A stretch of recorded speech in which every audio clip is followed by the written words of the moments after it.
एक बार भगवान के सेवक ने भगवान से कहा, आप सारा दिन मूर्ति बनकर खड़े रहते हैं। आज आपकी जगह मैं आपका रूप धारण कर लूँगा और आप आराम से घूम आओ। भगवान ने भी सेवक की बात मान ली, लेकिन भगवान ने एक शर्त रखी कि जो भी प्रार्थना करने आए उन्हें केवल सुनना और कुछ नहीं कहना। सेवक ने शर्त स्वीकार कर ली और योजना के अनुसार सेवक भगवान की जगह मूर्ति बनकर खड़ा हो गया।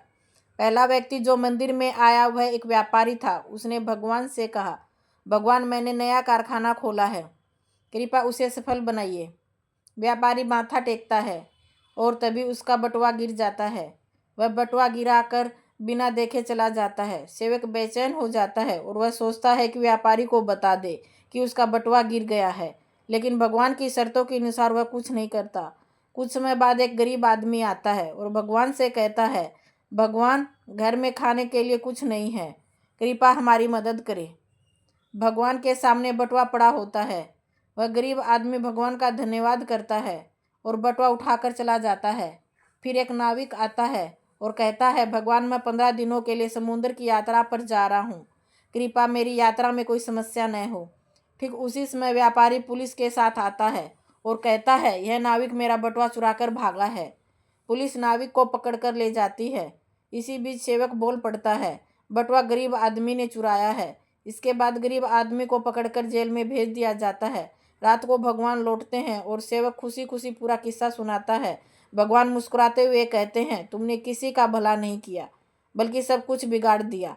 वे आगे कहते हैं, व्यापारी का बटुआ गिरना कोई बड़ा नुकसान नहीं था, वह गलत धंधा करता था और अगर उसका बटुआ गरीब आदमी को मिल जाता तो उसके बच्चों को भोजन मिल जाता और उसकी परेशानियां दूर हो जाती। भगवान ने कहा, नाविक जिस यात्रा पर जा रहा था वहाँ एक तूफान आने वाला था।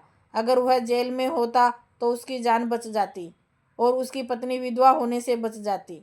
भगवान ने यह भी कहा, कभी कभी जीवन में हमें समस्याएं आती हैं और हम सोचते हैं कि यह हमारे साथ ही क्यों हुआ, लेकिन हमें समझना चाहिए कि इसके पीछे भगवान की योजना होती है। भगवान ने हमें यह सिखाया कि जो भी होता है वह हमेशा अच्छे के लिए होता है, भले ही हमें वह समझ में न आए। इस कहानी से यह शिक्षा मिलती है कि हमें भगवान पर विश्वास रखना चाहिए और जो भी घटनाएं घटित होती हैं उन्हें अच्छे के लिए मानकर स्वीकार करना चाहिए। भगवान की योजना हमेशा हमारे भले के लिए होती है और कभी कभी हमें इस योजना को समझने में वक्त लगता है। हमें हमेशा यह मानकर चलना चाहिए कि जो भी होता है वह हमारे भले के लिए ही होता है और हमें उसमें भगवान की मर्जी को स्वीकार करना चाहिए। हमें कभी भी किसी स्थिति में निराश या हताश नहीं होना चाहिए, क्योंकि हर घटना के पीछे कोई ना कोई गहरी योजना होती है जो हमारे जीवन को बेहतर बनाने